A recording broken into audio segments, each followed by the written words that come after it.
Hi అండి, welcome back to my channel Marthi talks and classes. అందరికీ నమస్కారం అండి. ఈ రోజు నేను ఏం చెప్పబోతున్నాను అని అంటే వైఫల్యం గురించి చెప్పబోతున్నానండి.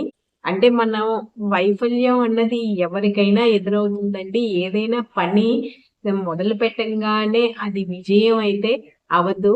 ఒక్కొక్కసారి అన్ని వైఫల్యాలే ఎదుర్కోవాల్సి వస్తుంది.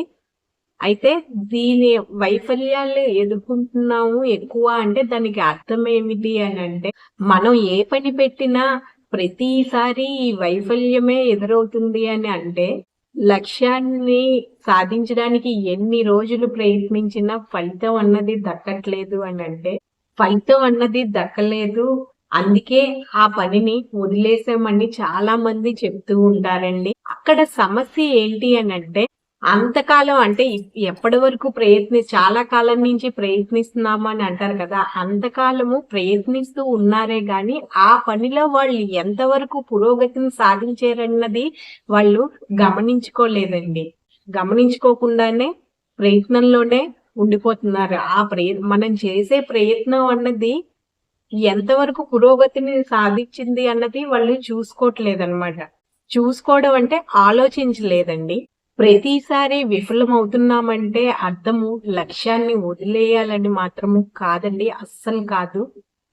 మరో కొత్త మార్గంలో ప్రయత్నించాలి అని అర్థమండి. అంతేగాని లక్ష్యాన్ని మటుకు వదిలేయకూడదు. కొత్త మార్గంలో ప్రయత్నించండి. ఎందుకంటే మనం ఒకే తరహాలో ప్రయత్నిస్తూ ఉంటే సమస్య ఏంటో మనకి అర్థం కాదు. దానివల్ల పరిష్కార మార్గాలు కూడా దొరకవు. అందుకే విభిన్న ప్రయత్నాలు చేయడము అలవాటు చేసుకోవాలి. ఒకే రకంగా ఆలోచించడం కన్నా విభిన్న రకాలుగా ఆలోచించి విజయం వైపు పయనించాలండి. అప్పుడు ఖచ్చితంగా వైఫల్యం అన్నది ఎదురవుదండి. మన లక్ష్యాన్ని సాధించడానికి ఖచ్చితంగా ఒక మార్గం అన్నది దొరుకుతుంది. విజయం కూడా మనకి దక్కుతుంది.